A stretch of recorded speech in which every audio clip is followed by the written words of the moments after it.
What to photograph in May 2024? Hello, PhotoPills, Rafael, the bar here. In May, we'll enjoy the Eta Aquariids meteor shower, visible from both hemispheres, although it is best visible in the southern hemisphere. The Milky Way and the Galactic Center, Mercury at its greatest western elongation, one of the best times to view and photograph the planet. The full moon, of course, and 3 conjunctions of the moon with the planets, with Saturn, Mars, and Saturn again.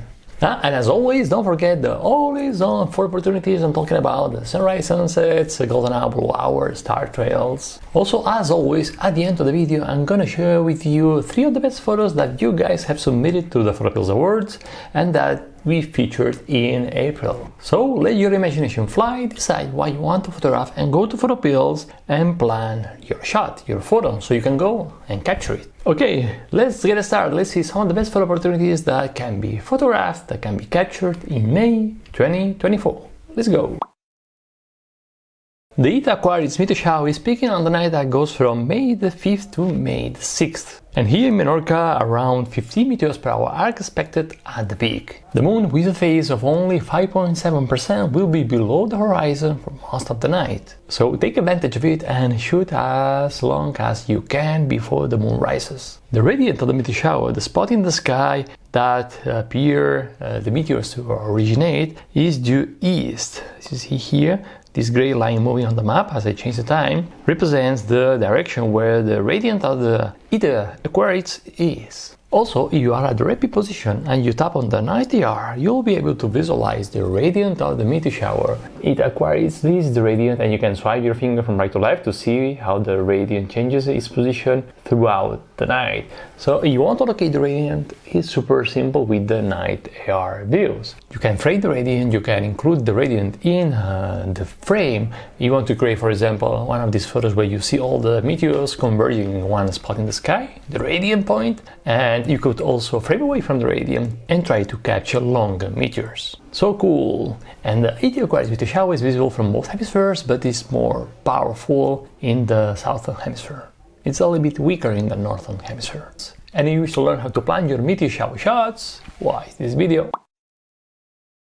The new moon is on May the 8th, and May is a fantastic month to photograph the Milky Way and the Galactic Center. In the northern hemisphere, for example, I have the red pin in Shiprock in the US. It's a great time to photograph the Milky Way when it's super low in the sky for a beautiful panorama and also for beautiful diagonals of the Milky Way. And if I tap on the night AR button to visualize where the Milky Way is going to be, in Shiprock, here I have the Galactic Center, and as you see, you can get it pretty low in the sky for a nice panorama of the Milky Way, or high in the sky for a beautiful diagonal of the Milky Way and the Galactic Center. Pretty cool! Let's have a look at the Milky Way in the southern hemisphere. I have the red pin next to the finger clip in Namibia, one of my favorite dark skies. And as you see, you can get the Milky Way when it's pretty high in the sky. Look at the picture of the Milky Way on the top panel. It's telling you how vertical is the Milky Way or how horizontal is as I change the time. The good thing about the southern hemisphere is that you can have the golden Milky Way very high in the sky. Let me check the night AR view and let's see how high the Milky Way is just above my head. No? That's happening in Namibia. So you have the Milky Way pretty vertical, as you see, above my head. Oh, I wish I was there. I wish I was there. We're actually going to Namibia in summer this year. Yeah, for a 17 days expedition. Very cool. Well, if you wish to learn how to plan your Milky Way shots, you can travel the world photographing the Milky Way. Watch this video. On May 9th, Mercury will be at its greatest western elongation, which means that the planet will be further away from the Sun, giving us great conditions to view it and photograph it from both hemispheres. Mercury will shine in the early morning skies, with a magnitude of 0.66 visible to the naked eye. Remember that celestial objects that have magnitudes below 6 are visible to the naked eye. So before sunrise, you'll find it low in the sky, very close to where the sun is rising, and the sunrise direction is the yellow thick line you see on the map. So if you look in the direction of this thick yellow line, you'll see Mercury rising. before sunrise. Also, you'll see Mercury very close to the horizon, and then you'll see Mars, Saturn. And on May 9th, Mercury will form a kind of a line with Mars and Saturn too. So don't miss it, it's gonna be pretty spectacular.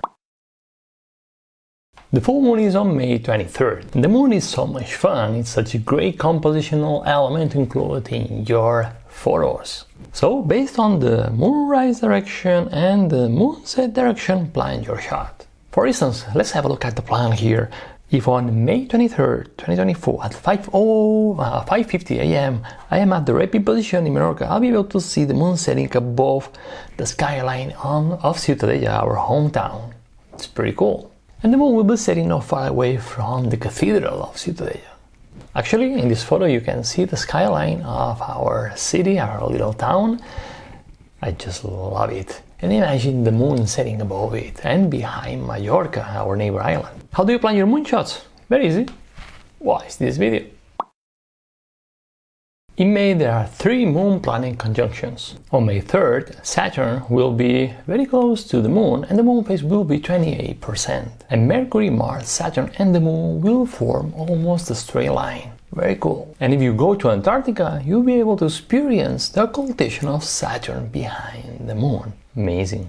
On May the 4th, it's Mars that will be in conjunction with the moon and the moon phase will be only 18%. Also from Madagascar, Reunion and the Seychelles, you'll be able to see the occultation of Mars behind the moon. And the third conjunction and the third occultation of the month happens on May 31st and the moon phase will be 43%. And I'm talking about the conjunction of Saturn and the moon. And the occultation of Saturn behind the moon will be visible from parts of Argentina, Chile, Brazil and Uruguay. On both hemispheres you'll find the moon planet conjunctions where the moon is. Actually at moonrise you'll see them where the moon is, which is indicated by this thin blue line that's moving on the map. You cannot miss it.